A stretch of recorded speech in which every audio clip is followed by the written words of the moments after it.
Hey everybody, Ryan Ballengee with Golf Newsnet back once again. Thanks for checking out our channel. We appreciate it. Hope you're staying safe during these crazy times.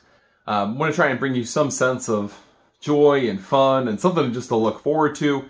And so we've had a bunch of equipment delivered to us in recent weeks, and with golf courses closed and us trying to get adjusted to things here, staying at home, and also trying to build a simulator studio in my garage, I'm trying to find ways to keep golf integrated in my life while things are on pause for a while. But we also want to keep telling you about new and interesting and good equipment because so many of you are able to play golf, and one day we're going to be able to return to golf. One day we're going to be able to play golf like we used to, and whenever that day is, we're going to need golf stuff. We need shoes and clubs and bags and all those kinds of things. We're going to need that stuff again. And so hopefully some of these videos, these reviews and unboxings that we're doing can let you know about some good products that are out there and give you a sense of what's out and hopefully what's coming out in the future. So with that in mind, we've got an unboxing video for you today. We do a lot of these with shoes, and we've had these kind of sitting around for a while. Had a couple pairs sitting around for a while and thinking, yeah, I'm not going to be able to play golf for a while. But we can still try them out. We can still do traction-wise. We can still hit a set of balls, you know, some shag bag of balls. We can go walk around with them and review them. So we're going to try and do that as best possible until we get the sim set up, and then we can start doing more club reviews. So today we have some Asics golf shoes. Now, there are not Asics golf shoes in America and in North America until this year, when they teamed up with Cleveland Strixon to be the distributor of their shoes in North America. So that's pretty cool. I've had Asics running shoes back when I used to run regularly. Obviously, I don't do that now. But I used to love wearing their shoes. I used to just love jogging, and they made my feet feel great even on long runs.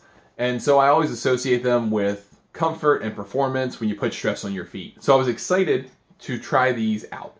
So we've got this box here. We're going to open it up for you just in a second. But this is their foray into the American market, really. So without further ado, let's open the box. So here's our box, very nice looking box. It's from Asics, obviously.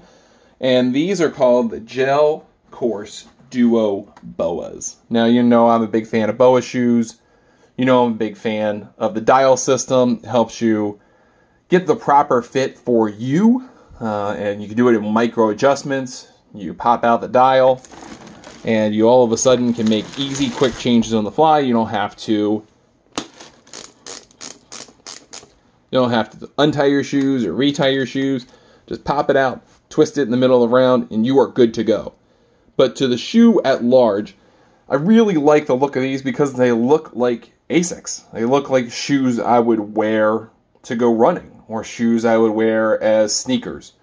And a lot of golf shoes I like for a different reason, because they look fancy, because they look specific to golf. But I like the idea of having a shoe in my arsenal that looks like something I would wear places. Especially in the summertime, when it gets hot around here and you don't really want to wear cotton and you don't want to wear material that you just drench yourself in. You want something that looks sporty. Well, if you're wearing fancy shoes with them, it doesn't kind of make sense. These make sense. They look like something you would wear when it's hot out.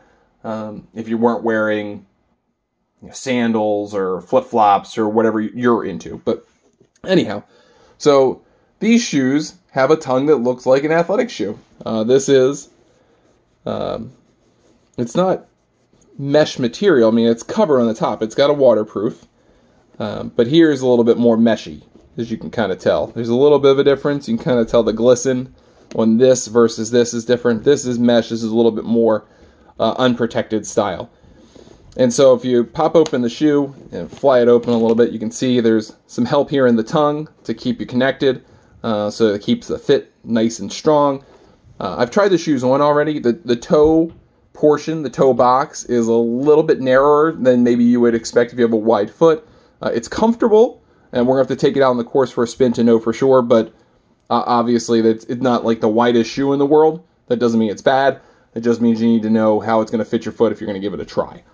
On the back, you've got some heel stabilizer to hopefully keep your foot in place during the course of the swing. I really like this collar area here. It's got a nice amount of padding to it. I know it's kind of hard to tell you exactly, but you can kind of tell by how much it's moving that there's plenty of padding to work with here. That's good, especially if you wear short socks, especially if you wear ankle socks or no-shows. Hopefully they won't dig into your heels. Sometimes that does happen with certain golf shoes. And they've got, in the midfoot here, flight foam, which is kind of their version of energy return foam.